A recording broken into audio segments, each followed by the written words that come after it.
अस्सलामुअलैकुम दोस्तों, welcome back to our channel. हमारे चैनल को सब्सक्राइब करें और जो स्क्रीन पे बेल आइकन का है उसकी नोटिफिकेशन ऑन करें और अपने सर्वेंट्स का बहुत ख्याल रखें और नोटिफिकेशन ऑन कर दें ताकि आप हमारी नई नई वीडियोस को एंजॉय कर सकें। तो आइए बाजी 3 दिन से बासी खाना खा रहा हूँ, आज ताज़ा मिलेगा क्या? वॉशरूम में जाकर सारे कपड़े धो, फिर बर्तन भरे पड़े हुए बर्तन मांजो, फिर देखती हूँ।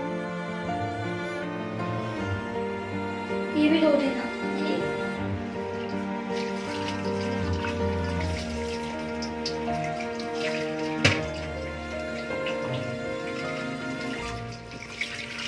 सारे बर्तन मांजना। ये बात ये लो खाना।